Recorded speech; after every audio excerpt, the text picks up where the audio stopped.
Peace everyone and welcome to Earth Crowns. So today I am going to be doing another tutorial of a head wrap that was seen also in another one of my videos, and some of you ladies that watched the video asked me about it, and so as the request I am going to go ahead and make the crown so that you guys can see it.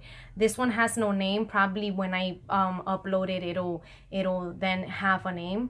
But for this particular style of crown, what it was is it had kind of like this flower design that was made with one of the scarves themselves. So I'm gonna go ahead and just show you guys the scarves that I'll be using. I'm going to be using this orange rectangular scarf. It's very soft in texture, and I got this one in eBay. So for people inquiring about also where to get head wraps, scarves, you can go ahead and just look in eBay for scarves like this. And then the second one is this blue sari scarf. It's an Indian a scarf of Indian origin, and it's basically recycled. There's this whole blog that I have about where I talk about the sari scarf. So, and if you notice, it's this one is narrow, so it's not as wide as I've seen other saris in the past. All right, so I'm gonna start off, and the first step is really to start with the solid color scarf, which is the orange. And what I like to do is for this particular scarf, because it's kind of it's wider than usual, I basically fold in 1/3 of the scarf. If you notice, it's just 1/3 of the scarf, which makes it easier for you to either tie it in the back or just crisscross it in the back. Okay, so then what I do is I bring it to the front of my head, right? And I also make sure that the ends are equal, and they're of equal length. And once you become more of an experienced head wrapper, you won't have to kind of always measure the tails and stuff like that. So what I'm doing is I'm crisscrossing it in the back, and the crisscross is really good because it doesn't tie your head as much as like when you tie it with a knot in the back. It won't hurt your head. You also won't be pulling at your hair as when you go, you tie it like that, which puts pressure on your head. So the crisscross is actually very useful for that purpose. It doesn't allow your head to experience any types of headaches, and I know there's a lot of ideas about, oh, head wraps make your hair fall off, and that really has to do because of the pressure, the way some women head wrap. They put so much pressure, and the knot is a big problem with that. And so knotting in the back contributes to that pressure you're putting, and you're actually pulling on your hair without knowing, but the scarves are doing that even when you're wearing a cap. All right, so what I do is first I just bring this up, right? My right tail, I bring it up and I bring it around. No, just slight tucking in, you saw me doing as I was talking, is enough to bring it around. You don't have to really do a lot of folding. You saw me folding here, and that's helpful because it brings it when you bring the tail over your head, it's basically just easier. It wraps around easier. And what I was just doing right now was just tucking the fringes into the areas where the scarf was already wrapped through. Now I am going to leave this tail hanging out for right now.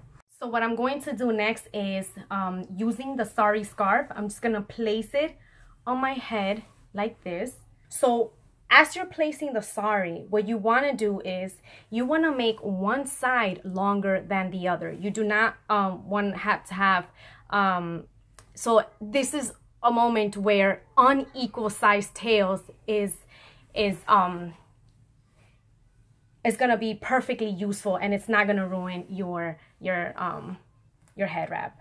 So if you notice, right, this is like 2/3 larger than this side, and that's how you should have the tail. This is my right tail and this is my left. So my left is the one that it's a shorter size than this one, right? And then you're gonna crisscross it, even though one is longer than the other, right? And like I said, you can do it a bit diagonal, right? And because I like to do the whole diagonal thing. And I'm tucking in the sari a little bit in the back so that you can still see this part. I always like contrast, so I like always for the solid color scarf to also have a roll in the head wrap. So then what I'm going to do is I am going to leave this tail here, and I'm gonna bring this one up again and wrap it around.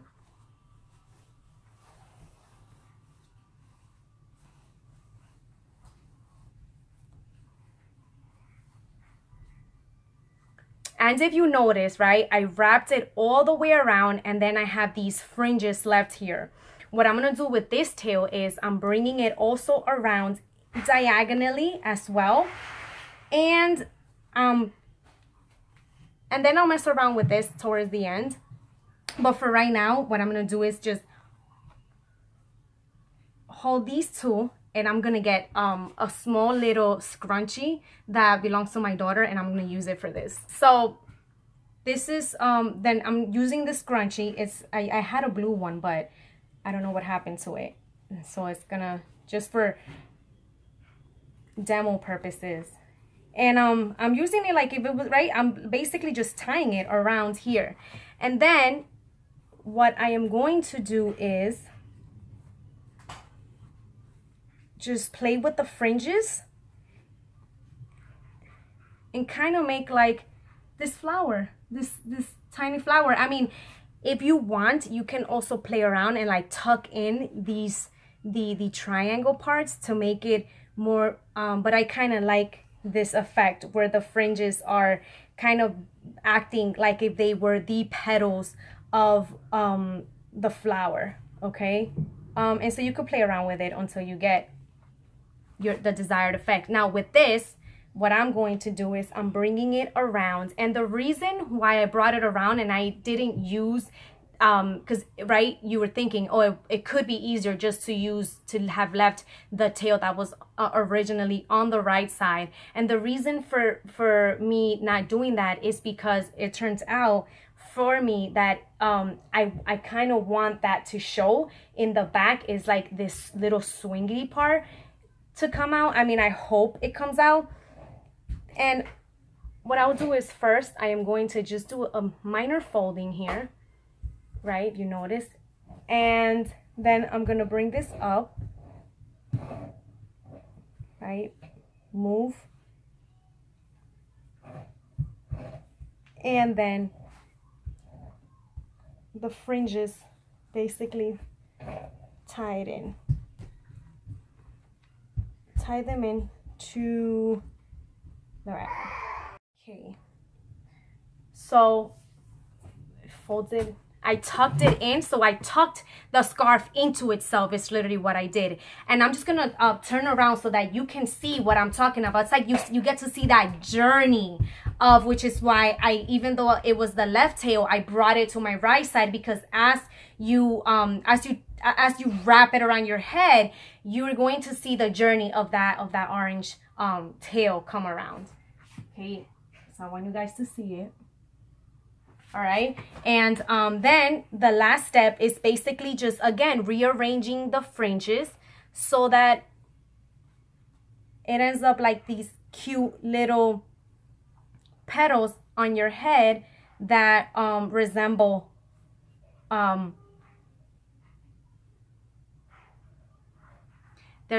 petals. And just as a note, I know, right?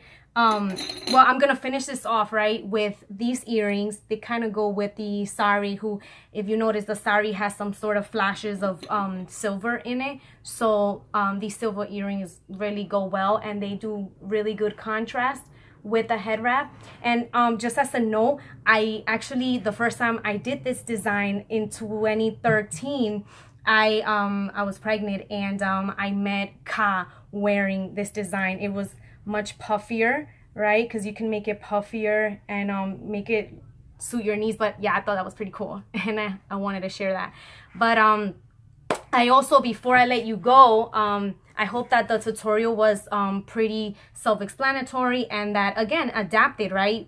You, like I said, you might want to tuck in the little triangular parts and make it more up. But I kind of wanted, before I, you know, let you guys go, I kind of wanted to I always have a build, right? And I today is the God Day, right? Which is it's 7, right? So right, God is the original man. God is the black man in human form. He and you know, a lot of people when dealing with mathematics are like, the woman doesn't go through, right? There's some oral histories in the NGE kind of says, oh, you know, the woman doesn't go through 7. Well, yes, she does. How else is she supposed to reaffirm herself, right? Reach a process of self-proclamation, right? And then so to get to then to build and then born something. I mean, tons of women produce massive amounts of work. And so being that it is the that it is the God Day today, I encountered this amazing article in remezcla.com, which I will shortly post up on my Earth Crowns page. And this particular great reporting, by the way, this particular article talks about what's going on right now with the indigenous Mayan textile workers in Guatemala, right? I always talk about Rigoberta, and I have this love, just this love for not only the indigenous people in what was known as Mesoamerica, but also our African people out in West Africa and also in other parts of the continent, whether it is in northern, right, Morocco, all the way down to South Africa. And the reason why I'm bringing this up, because the two relate. And what's going on right now, based on this article, is, well, we all know there's a lot of wars that have been propagated onto Central America by U.S. interests that propel violence and propel wars there. Why? Because, again, they're taking our resources away. So when you get to a stage, though, that you've blood-sucked these people so much, there's other parts of the culture that you're going to want to take. So, right, take our bananas. Hence, Banana Republic. That's where we get it from, the banana plantations that were in Central America during the 1980s, even before that. And that's why you have the famous book by Elvia Alvarado, Go Gringo Go, that narrates and talks about those plantations, right? I might be getting the name wrong of that particular book, but I'll post it under this video, okay, so that you guys know what book I'm referring to. But it was also an indigenous woman at the time. But again, right, so you extract our natural resources, whether that is food, right, but then it gets to a level where you also want to extract the culture. And being that fashion and individuality of expression is so important to me, the fact that they're taking advantage of these Mayan women who sew, who make garments, who make textiles that are only particular to them. I mean, think about it. Every design that the Mayan women make is unique. That means that the way that they sew it, first they sketch it out, and each design is never gonna be the same. And this is the power of our blackness when we create, right? It reminds me of like when it snows and how each snowflake each snowflake is not the same as the other. Scientists prove this, where each snowflake is not like the other snowflake. It has its own particularities, its own shape. So when you think of this, and this is also happening in Africa, where and actually the African issue came out first with the fabrics, African fabrics, how they're being also replicated in places like China. But again, when I mention China, I am not referring to our yellow people. I am referring to the government of China. Two very different forces here, okay? The Chinese people are different, obviously, right? They respond and they get socialized based on how the government treats them. But let's not generalize and say it is all Chinese people. And remember, these are a type of black people. These are black people too. So in talking about, you know, how the African textiles get taken and the indigenous textiles also get taken, what is happening is that there's another level of oppression that we are dealing with. And one interesting note that the Remezcla article makes is that during the 1980s, during Guatemala Civil War, which this is what Rigoberta has been, she lived through that war. She saw her family members die. It was a key identifier in trying to rid the Guatemala of its indigenous character, of its indigenous people, was identifying the people, particularly by the clothing that they were wearing, which was what? It were these Mayan textiles, that the Mayan clothing, the head wraps and the shirts and that are authentic, that are particular only to the Mayan people. The same with in our African component. And what's happening now is that especially since now we have technology, is that you have a lot of people selling so-called Mayan textiles that are fake, right? So they're reproducing textiles that are not authentic, that were not made by Mayan women. And what does this happen? You're basically taking away food from these people's tables. And not only have they had to endure war, massacre, oppression by U.S. interests and the Gringo government that is out there, but now you're coming and rupturing their culture.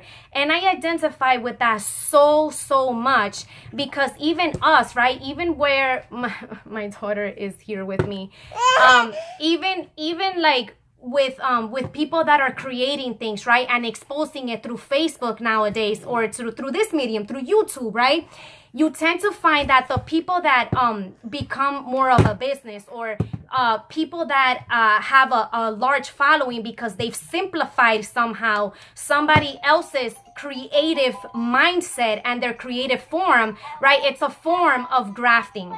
And this form of grafting gets them to be at a more famous status because they're using and manipulating the internet tool. So you might go back to your blog and change it to make it look like you were the particular inventor of something that you weren't. And you know, so it's happening. I mean, you know, they give you $80 and all of a sudden they think they have authority to replicate and take credit for a lot of the ideas that this particular person or entity might be putting out there. And you know, this reminds me of that line that ODB has in Reunited when he goes, you know, the Indian that sold Manhattan to the white man. Because again, right, there's a difference when you're in capitalism and you become a capitalist, right, and you have this business, you gotta learn how to have a small business without compromising your principles, because capitalism will not allow you. Eventually you will reach a point where you will have to make an unrighteous decision. So for a lot of people that are not willing to conform to that, you know, they're getting bitten by people that are willing to make those concessions, are willing to deal with the hypocrisy. That's my daughter's hand, by the way, if you see it. So, you know, I mean, that's what hip-hop is all about. And Only Built for Cuban Links, the Raekwon record, you know, they have this whole skit. It's called Shark Niggas, right? And what is it about? Because this issue has been going on for a very long time. People do not know how to search within to truly gain their authenticity, to truly understand that even though, right, we are of the whole, we need that particular individuality, that uniqueness of that particular person to add onto society. And it requires a lot of work. It requires for you to really to learn who you are. And you will be surprised, you know, people in organized religion really think that because they got this religion backing them, that they are righteous. And they've done so many unrighteous things that they feel like the religion is going to somehow save them, and they're not, you know, immortality will not reach them if they continue to promote something that they're not really about. If you stay to the truth,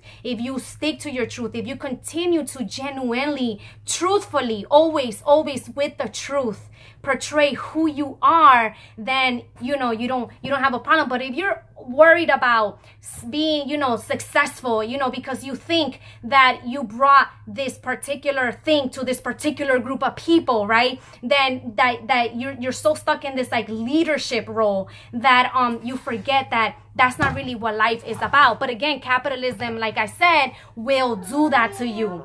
It will make you you know, have to have your, because it's a business, then you have to stay on top. You got to research who's doing what and somehow incorporate it into your business. And you know, that's unrighteous. You don't do that to people. And this is what's happening to our Mayan women, right? And the lack of access that they have to technology allows for other people to take advantage of their creations and expose them. And it's, like I said, it's very, it hit very close to home. As a creative individual, and I know tons of other creative individuals that are not willing to conform to capitalism and sell their work. You know, they just portray how they live. And for those who are taking their creations and grafting, really is just copying but modifying it and making it more simplistic. When they do that, it becomes something that is very unrighteous, and they take credit for something. And so what are you doing? You're acting just like the European.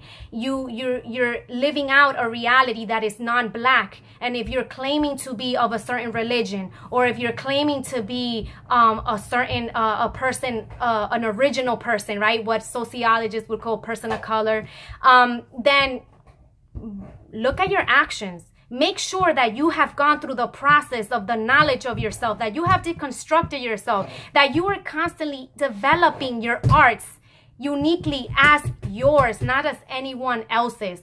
And so, you know, with this, it totally fits with Earth Crowns, because this is what I do. I've been head wrapping since 2007. I became an Earth. I kind of rejected it for the first year, right? Because I had to go through my own deconstruction of feminism, to my own deconstruction of womanhood. And it wasn't until 2008 that I was heavy with the head wrapping. And this is a result, what I do today. And then I finally had the time later on to make this a true forum by, you know, just suggestions that I was getting from my God. And yeah, and this is what you see today. So I want to see more of that. I want to see more individuals truly learning who they are and exposing it, because this is why the Mayans do it with so much ease. This is why our African sisters and brothers do it with so much ease too. The creation of these textiles and their fashion is so uniquely theirs, and we gotta think what got them there. Let's stop taking, let's stop co-opting and changing a history that is a creative history, right, of a forum in the internet that doesn't adequately belong to you. So peace, and I'm gonna leave you with these ideas. Any questions, you know, hit me up. Peace, everyone.